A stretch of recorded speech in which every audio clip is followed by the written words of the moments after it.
Ayat number 3. Lam yalid walam yulad. He neither begot any, nor was he begotten. The polytheists in every age have adopted the concept that, like men, gods also belong to a species, which has many members and also get married, beget, and are begotten. They did not even regard Allah, Lord of the universe, as supreme and above this concept of ignorance, and even proposed children for him.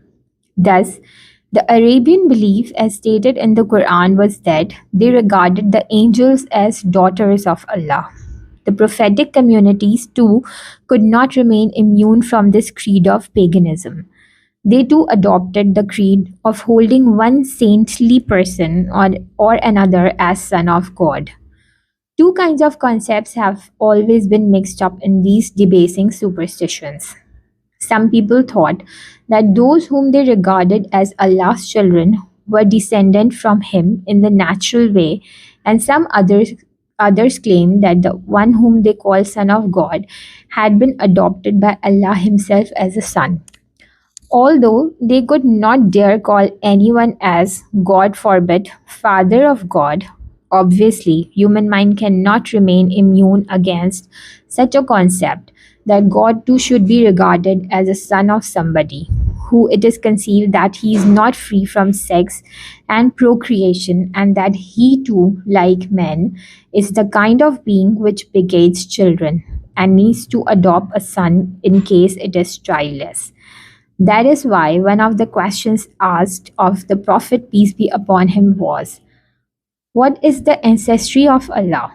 And other one was, from whom has he inherited the world, and who will inherit it after him? If these assumptions of ignorance are analyzed, it becomes obvious that they logically necessitate the assumptions of some other things as well. First, that God should not be one, but there should be a species of gods, and its members should be associates in the attributes, acts, and power of divinity. This not only follows from assuming God begetting children, but also from assuming that he has adopted someone as a son. For the adopted son of somebody can inevitably be of his own kind. And when, God forbid, he is of the same kind as God, it cannot be denied that he too possesses attributes of Godhead. Second, that the children cannot be conceived unless the male and the female combine, and some substance from the father and the mother unites to take the shape of child.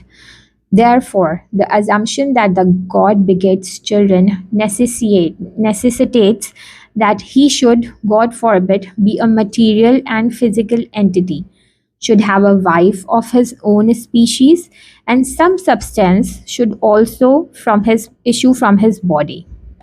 Third, that wherever there is sex and procreation, it is there because individuals are mortal, and for the survival of their species, it is inevitable that they should beget children to perpetuate the race.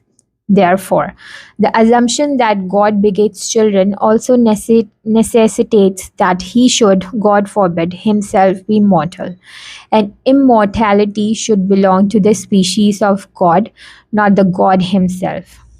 Furthermore, it also necessitates that, like all mortal individuals, God also, God forbid, should have a beginning and an end. For the individuals of the species whose survival depends upon sex and procreation neither exists since eternity nor will exist till eternity.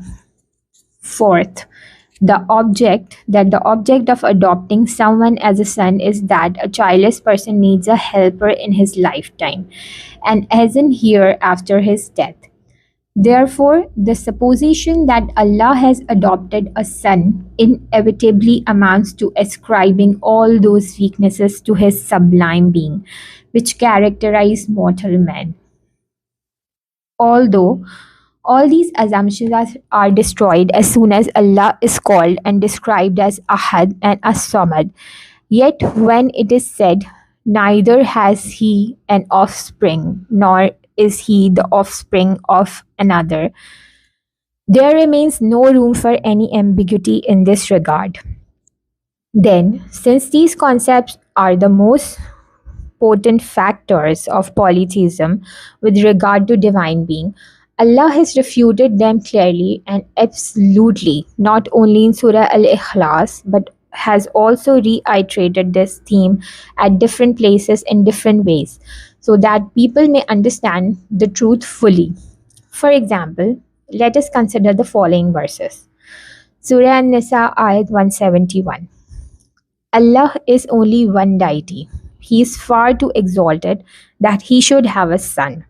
Whatever is in the heavens and whatever is in the earth belongs to him. Surah As-Saffat ayat 151 and 152. Note it well. They, in fact, invent a falsehood when they say, Allah has children. They are utter liars. Surah Al-Saffat, ayat 158. They have invented a blood relationship between Allah and the angels, whereas the angels know well that these people will be brought up as culprits. Surah Az-Zukhruf, ayat 15. These people have made some of his servants to be part of him.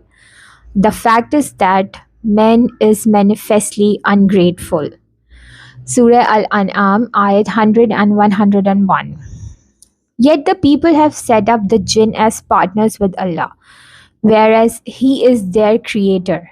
They have also invented from Him sons and daughters without having any knowledge, whereas He is absolutely free from and exalted far above the things they say.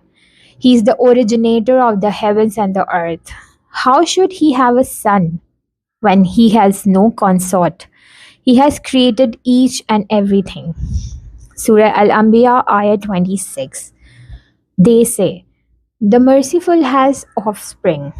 Glory be to Allah. They, whom they describe as His offspring, are His mere servants who have been honored. Surah Yunus, ayat 68. They remarked, Allah has taken a son to Himself. Allah is all pure. He is self-sufficient. He is the owner of everything that is in the heavens and the earth. Have you any authority for what you say? What do you ascribe to Allah, that of which you have no knowledge? Surah Bani Israel, ayat 111. And O Prophet, say, praise is for Allah who has begotten no son, nor has any partner in His kingdom, nor is helpless to any need of supporter. Surah Al-Mu'minun, ayat 91. Allah has no offspring, and there is no other deity as a partner with Him. In these verses, the belief of the people who ascribe real as adopted children to Allah has been refuted from every aspect, and its being a false belief has also been proved by argument. These and many other Quranic verses of the same theme further explains Surah Al-Ikhlas. Ayat number 4. Walam yakun lahu kufuwan ahad, and none is comparable to him. The word kufu, as used in the original, means an example, a similar thing, the one equal in rank and position. In the matter of marriage, kufu means that the boy and the girl should match each other socially. Thus, the verse means that there is no one in the entire universe, nor ever was, nor ever can be, who is similar to Allah, or equal in rank with Him, or resembling Him in His attributes, works, and powers in any degree whatever.